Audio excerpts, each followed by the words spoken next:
मेरे चैनल पर आने वाले सभी दर्शकों श्रोताओं को मेरा सादर सप्रेम नमस्कार। बहुत लंबा काल सिंध के राजा दाहिर से लेकर सुभाष चंद्र बोस तक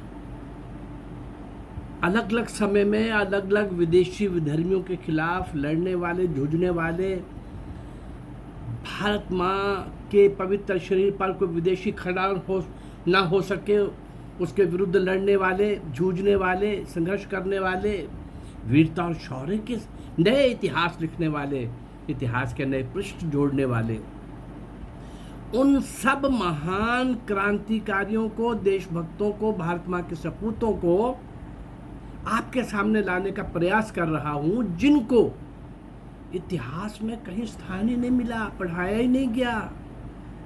आजादी के बाद इन कार्य अंग्रेजों ने, इन कांग्रेसियों ने इतिहास लिखने का काम कम्युनिस्टों को लिख दिया, जो देशद्रोही हैं। सारी दुनिया के अंदर कम्युनिज्म ऑलमोस्ट अब खत्म होता चला जा रहा है। एक आध जगह दुनिया में कहीं, दो जगह कहीं बचा है तो वो और रूप में है, वो कम्युनिज्म नहीं है। और भारत में भी अब कहीं केरल में थोड़ा सा दिखता है, कुछ यूनिवर्सिटीज के अंदर अभी बचा हुआ है, जिंदा है। उनकी परिणति तो यही होनी थी और कांग्रेस की परिणति भी वही हो रही है। बहुत बड़े पाप किए हैं इन्होंने, कम्युनिस्ट और कांग्रेसियों ने इस देश के साथ बहुत बड़ी गद्दारी की है। कम्युनिस्टों ने तो जानबूझ के प्लानिंग के साथ, उनका तो एक मोटिव था, उनका तो मोटिव समझ में आ सकता है कि उनका एक लक्ष्य है, उस लक्ष्य की पूर्ति के लिए वो प्रयास करते हैं। और ये कांग्रेसी दिशाहीन, कोई मोटिव नहीं, कोई सामने इनके लक्ष्य कोई नहीं, किसी प्रकार का लक्ष्य नहीं। भारत क्या है, भारत की आत्मा क्या है, देशभक्ति क्या है, और भारत का प्राचीन इतिहास क्या है, उस विश्व गुरु भारत को फिर से हमको क्या बनाना चाहिए, कैसे बनाना चाहिए। कोई कल्पना नहीं, कोई कामना नहीं, कोई उद्यम नहीं, कोई उमंग नहीं, कोई तड़प नहीं, कोई वेदना नहीं, कोई उसके लिए प्रयास नहीं।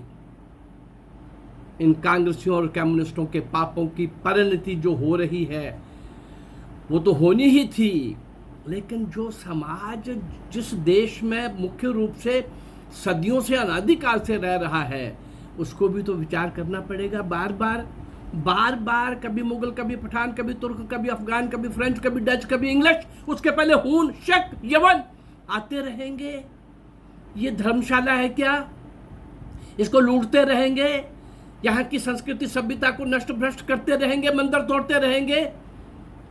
बहुत बड़े बड़े नालंदा, तक्षशिला यूनिवर्सिटी जैसे महान शिक्षा के वो केंद्र जहाँ सारी दुनिया पढ़ने आती थी, और ये सब चलता रहेगा और भारत माँ के अंग कटते रहेंगे और हम इसी तरह से चलेंगे और छोटे हो जाएंगे, और छोटे होते होते अस्तित्व मिट जाएगा। इसलिए यहाँ का रहने वाला हिंदू समाज यहाँ का रहने वाला वो जागरूक हो। वो जागरूक होगा तो किसी के लिए खतरा नहीं है, केवल अपने अस्तित्व की रक्षा के लिए जागना होगा। हम किसी के लिए खतरा कभी भी नहीं थे। अरे विश्व गुरु भी थे तो क्या तलवार की नोक पर थे? नहीं, अपने संस्कृति सभ्यता की श्रेष्ठता के गुणों के आधार पर। क्यों डर लगता है हमारे यहाँ के सो कॉल्ड सेकुलरिस्ट? और सेकुलरिज्म इसलिए है कि यहाँ हिंदू मेजॉरिटी में है। किसी मुस्लिम कंट्री में दिखा दो ना भाई सेकुलरिज्म, कहीं भी दिखा दो ना, एक भी कंट्री में दिखा दो ना। भारत का सेकुलरिज्म के नशे में, और उसका जिसे कहना चाहिए कि सेकुलरिज्म का जिनको अर्थ भी नहीं पता, सर्व धर्म संभाव का, वो भी वोट के चक्कर में यहाँ तमाशे करते हैं, अपीजमेंट करते हैं, उनकी भाषा बोलते हैं, पाकिस्तान चीन के साथ खड़े हो जाते हैं। यहाँ के पिटे हुए राजनीतिक नेता, इन गद्दारों के प्रति भी लोगों को जागरूक करना होगा। देशभक्तों को आगे सक्रिय रूप में आकर के कमांड संभालनी होगी, नया इतिहास लिखना होगा। इस भ्रष्ट इतिहास को, इस दिशाहीन इतिहास को, इस झूठे इतिहास को खत्म करना होगा। कल हम बात कर रहे थे उस महान क्रांतिकारी की, उस महान क्रांतिकारी चंपक रमन पिल्ले। क्या व्यक्तित्व था, क्या कमाल का करिश्मा था। छोटी आयु से लेकर आगे तक क्या क्या वो करते रहे। कल मैंने कुछ बातें आपको बताई थी। यानी चंपक रमन पिल्ले 15 सितंबर 1891 को ट्रावनकोर तिरुवनंतपुरम में जन्मा। ये व्यक्ति हायर एजुकेशन के लिए जर्मन जाते हैं। मैं वो रिपीट नहीं करूँगा, वो किस प्रकार से छोटी आयु में ही इंजीनियरिंग और राजनीतिक शास्त्र और अर्थशास्त्र में पीएचडी कर लेते हैं, और 22 वर्ष की आयु में तो वो कई तरह की संस्थाएं बनाने, भारत के समर्थक इस नाते एक सोसाइटी बनाने का काम करते हैं। और किस प्रकार से वो सितंबर 1914 में चंपक रमन पिल्ले 1914 में चंपक रमन पिल्ले इंडियन नेशनल पार्टी बना करके वहाँ किस प्रकार के महान क्रांतिकारी उसके सदस्य बनते हैं। ये छोटी आयु का, ये बहुत छोटी आयु का 22 वर्षीय 23 वर्षीय चंपक रमन पिल्ले, लाला हरदयाल, वो सारे नाम मैंने आपको गिनाए थे। वो महान क्रांतिकारी जो पहले से विदेशों में इस देश के लिए, इसकी मुक्ति के लिए संघर्ष कर रहे थे, अंग्रेजों से इसको मुक्त कराने के लिए लगे हुए थे। वो सब महान क्रांतिकारी इस छोटे से युवा की पार्टी के सदस्य थे। और किस प्रकार से उन्होंने योजना बनाई, फर्स्ट वर्ल्ड वार का माहौल बन रहा था, और कैसे इसने प्लानिंग की, कैसे जर्मन सरकार को तैयार किया पूरी तरह से। मैं केवल एक काल का मामूली सा वो आपको झलक दे रहा हूँ। और कैसे वो थाईलैंड से बर्मा और बर्मा से लैंड द्वारा, भूमि मार्ग द्वारा ब्रिटिश इंडिया की सेना के ऊपर हमला करने का किस प्रकार का प्लान बनाया उन्होंने। विश्व के सभी प्रमुख राष्ट्र इस युद्ध की लपेट में आ गए थे, लेकिन चंपक रमन पिल्ले इस युद्ध से क्या करना चाहते थे। युद्ध तो प्रथम विश्व युद्ध था, लेकिन इसका भारत की स्वतंत्रता के लिए क्या क्या लाभ उठाया जा सकता है, उसके मार्ग तलाशने लग पड़े। अब इनको कई देशों का समुद्री मार्ग से यात्रा करने का मौका मिला। और ऐसे ही जब जर्मन ने मैड्रास की तरफ एक पनडुब्बी को भेजा, मैड्रास में खड़े हुए ब्रिटिश इंडिया के जहाज़ों पर आक्रमण के लिए बहुत बड़ा हमला उस पनडुब्बी के द्वारा हुआ और बहुत सारे जहाज उन्होंने तबाह किए। प्रश्न ये है कि चंपक रमन पिल्ले का इसके साथ क्या संबंध था। चंपक रमन पिल्ले जर्मन की उस आर्मी के साथ थे, कई देशों का समुद्री मार्ग के द्वारा यात्रा कर चुके थे, इसलिए एक गाइड के नाते थे। जब वो पनडुब्बी वापस जर्मन पहुंची तो जर्मन के लोगों ने रमन पिल्ले का स्वागत किया, समझ गए कि ये विलक्षण प्राणी छोटी आयु का हमारी पनडुब्बी को गाइड कर रहा था, और जर्मन की सेना में इनको भर्ती कर लिया गया। जर्मनी सेना में भर्ती होने के इनका लक्ष्य क्या था, मैं और बढ़िया से बढ़िया प्रशिक्षण लूं और वो भारत की स्वतंत्रता के लिए मैं लगाऊं। और याद होगा आपको, कल मैंने थोड़ा सा बताया था किस प्रकार से सेल्युलर जेल अंडमान में भारतीय क्रांतिकारी जो बहुत कष्ट में थे, बहुत पीड़ा में थे, इसका हृदय द्रवित तो उठा, ये सिहर उठा, तड़प उठा। पनडुब्बी लेकर के एक सहायक मार्गदर्शक लेकर के, सहायक उस पनडुब्बी को चलाने वाला 2 लोग, उनको लेकर के ये चल पड़े सेल्युलर जेल को उड़ा करके अपने क्रांतिकारियों को बचाने और बचा करके वापस जर्मन लेके जाने। ये प्रयास करने वाला लक्ष्मण चंपक रमन पिल्ले, देखिए जरा छोटी आयु से क्या क्या वो करते जा रहे हैं। इनकी पनडुब्बी को रास्ते में ही नष्ट कर दिया गया। वो साथी तो नहीं बच सके, लेकिन ये समुद्र में कितना तैरे होंगे, कहाँ तक तैरे होंगे। आखिर किनारे लगे, भगवान ने अभी इनसे कुछ और भी करवाना था। और इस प्रकार का एक अभियान करते करते करते और 11 नवंबर 1914 को 91 में इनका जन्म हुआ है। देख लीजिए 23 वर्ष की उम्र में ये क्या कर रहे हैं। इनकी पनडुब्बी जब नष्ट हो गई तो ब्रिटिश सरकार ने पिल्ले को गिरफ्तार कराने वाले को 1 लाख रुपया इनाम की घोषणा कर दी। पिल्ले सुरक्षित अब जर्मन पहुंच चुके थे, वो अंग्रेजों के उसमें नहीं थे, और जर्मन अंग्रेजों के खिलाफ कंट्री से लड़ रहा था, जो जर्मन अलाइड थे, जापान, जर्मन, इटली, और अंग्रेज लोग अलग 3-4 का ग्रुप बना कर लड़ रहे थे।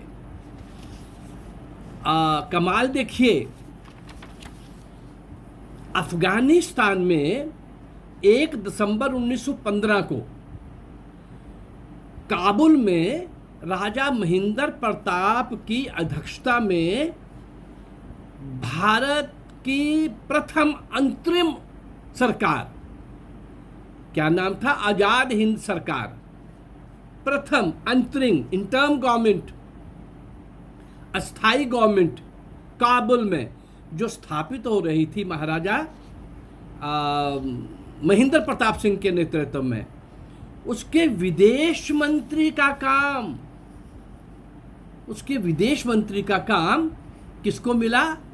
चंपकरमन पिल्ले को। चंपकरमन पिल्ले छोटी आयु में क्या क्या कर रहे थे। 1933 में जब सुभाष चंद्र बोस वियना के हॉस्पिटल में स्वास्थ्य लाभ ले रहे थे, तो 1933 में ये उनको भी मिले, वियना में मिले। इन्होंने अपनी समस्त गतिविधियों से सुभाष चंद्र बोस को अवगत कराया, परिचय दिया। सुभाष इनकी बहादुरी से सारे कारनामों को सुनकर, कुछ तो पहले से सुने हुए थे और कुछ अब इनके मुख से सुनकर बहुत प्रसन्न हुए। बीमारी की अवस्था में कहीं ना कहीं थोड़ा बहुत शरीर उस तरह से हो रहा होता है कि अब मैं ठीक होऊंगा, करूंगा, क्या ये कितना कर पाऊंगा। लेकिन चंपकरमन पिल्ले ने जो वर्णन उनको सुनाया, वो गदगद हो गए और मार्मिक टिप्पणी की उन्होंने। वो क्या टिप्पणी की? अब निश्चित रूप से देश आजाद होकर रहेगा, अब निश्चित रूप से देश आजाद होकर रहेगा, स्वतंत्र होकर रहेगा। पिल्ले, चंपकरमन पिल्ले, आपसे मिलकर के मुझे बहुत प्रसन्नता हुई। जर्मनी में हिटलर ने भारत के विरुद्ध कुछ ऐसे कटु शब्द बोल दिए। भारत के विरुद्ध जर्मनी में हिटलर ने, अब क्योंकि भारत में ब्रिटिशर्स थे, जर्मन ब्रिटिशर्स के विरुद्ध थे, उस रेफरेंस में कहीं बोल दिए होंगे, लेकिन भारत के स्वाभिमान पर ऐसा लगा कि ये प्रहार हुआ है, और डट के इस चंपकरमन पिल्ले ने हिटलर की उस स्टेटमेंट का विरोध किया। इसी समय इसको एक भयंकर बीमारी ने घेर लिया, भयंकर एक बीमारी ने घेर लिया। चिकित्सा के लिए, इलाज के लिए इटली चले गए, और इटली भी इन्हीं का, जर्मन और इटली और जापान एक साथ थे। हिटलर का विरोध चूंकि पिल्ले ने किया था, हिटलर को यह सहन नहीं हुआ, और हिटलर के नाजियों ने इसकी संपत्ति को लूट लिया जो जर्मन में थी, पिल्ले की, चंपकरमन पिल्ले की। और ये सूचना मिलते ही जो इलाज के लिए गए थे चंपकरमन पिल्ले, वापस जर्मन आ गए। लेकिन जर्मन आते ही इनके ऊपर हमला हुआ, तुमने हिटलर का विरोध कैसे किया, तुमने हमारा विरोध कैसे किया। इनको चोटें भी लगीं, खूब सी जख्मी शरीर हो गया, इतनी चोटें लगीं कि बहुत ज़्यादा असहनीय होती जा रही थी। ये स्वतंत्रता सेनानी छोटी आयु में 23 मई 1934 को केवल 43 इयर्स की आयु में इस संसार से सदा के लिए चला गया। अब कमाल देखिए, इस महान स्वतंत्रता सेनानी की अंतिम इच्छा अनुसार क्या थी वो, कि उनकी अस्थियों को स्वतंत्र भारत के प्रथम स्वदेशी सैनिक पोत, स्वतंत्र भारत के प्रथम स्वदेशी सैनिक पोत द्वारा उनकी जन्मभूमि के पास समुद्र में प्रवाहित कर दिया जाए। ऐसे ही हुआ, लेकिन कब हुआ? 32 वर्ष के बाद। पत्नी गुहार करती रही, लगाती रही, पर इन काले अंग्रेजों को क्या लेना था इन बातों से। उनके सामने क्रांतिकारी देशभक्त तो कुछ थे ही नहीं ना। ये जो स्पॉन्सर्ड नेहरू लीडर था, ये देश को दिख रहा था। गांधी जो उनको सूट करता था वो दिख रहा था। ये महान क्रांतिकारी, अपना जीवन निछावर करने वाले, सर्वस्व निछावर करने वाले, इनको भला वो कांग्रेसी क्यों देखते? नहीं देख सकते थे। लेकिन 1 सितंबर 1966 को वो पवित्र अस्थियों को त्रिवेंद्रम के पास अरब सागर में प्रवाहित कर दिया गया। चंपक रमन पिल्ले की अंतिम इच्छा को पूरा किया गया, लेकिन 33 वर्ष के बाद। मैं इन सारे क्रांतिकारियों को आपके सामने ला रहा हूं जिनको इतिहास में कोई स्थान नहीं मिला। अगर ये मेरा प्रयास आपको अच्छा लग रहा है तो आप मेरे इस चैनल को लाइक करिए, सब्सक्राइब करिए और इसको शेयर करिए। नमस्कार, जय भारत, धन्यवाद।